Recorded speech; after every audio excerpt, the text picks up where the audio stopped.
Amos Shinkle was born on August 11, 1818, on a farm at White Oak Creek near Higginsport in Brown County, Ohio.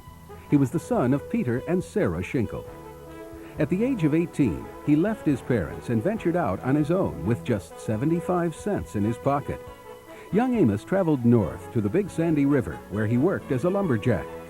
2 years later, Amos left the lumber business and secured a position as a cook on a flatboat that traveled down the Ohio and Mississippi rivers to New Orleans.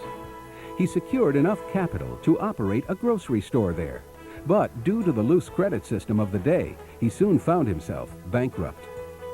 In 1846, at the age of 28, Shinkle returned to Cincinnati and tried again to operate his own business. His fascination of working on the river and his awareness of the growing trade on the Ohio River led him to decide to supply coal to the steamboats there. He located his business in Covington at 2nd and Madison Avenues, just west of where the suspension bridge would later be built. That decision put him right in the center of the trading activity, and within a few years, Amos Shinkle became very wealthy. Shinkle's most enduring business legacy was his active participation and eventual ownership of the Covington and Cincinnati Bridge Company.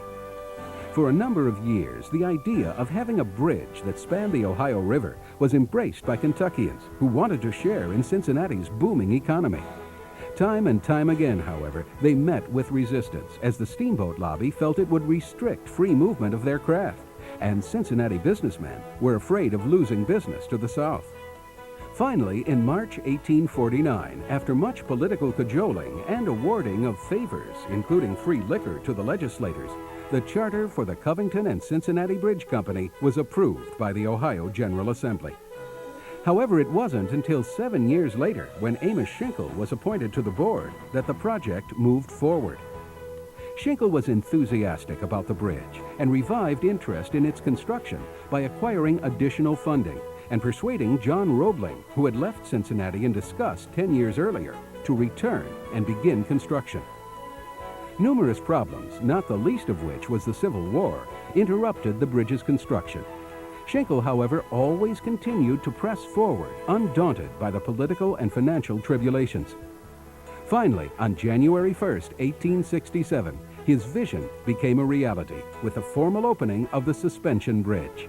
To celebrate the completion of the bridge, Amos Shinkle and other members of the company locked arms and walked victoriously across the bridge to Cincinnati.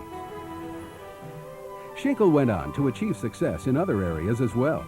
He founded and promoted the Covington Gas Company, where he continued as president until his death. He founded the First National Bank of Covington and served as the bank's first president. And he was selected as the Covington Water Works president and helped establish Covington's first water treatment plant. Shinkle also prospered in the area of real estate. By his death, he had amassed more than 20 lots and had built and sold more than 40 houses in Covington. Amos Shinkle was also as well known for his philanthropic ventures as for his business successes. Shinkle contributed thousands of dollars to numerous charities anonymously. He built the Protestant Children's Home in Covington and helped fund the Home for Aged and Indigent Women. Shinkle lent his financial support to the Methodist Book Concern and his money and direction to the Freedmen's Aid Society. His greatest interest was the Methodist Episcopal Church, where in addition to teaching Sunday school, he also offered his financial support. He attended the dedication of every Methodist church in Covington and matched dollar for dollar everything each congregation raised for their church's construction. In appreciation for his generous support, the Methodist Church on 15th Street in Covington was dedicated as Shinkle Chapel the day before he died. Amos Shinkle was a self-made man whose generosity, determination, and perseverance forever changed our community by helping to bridge the gap between vision and reality.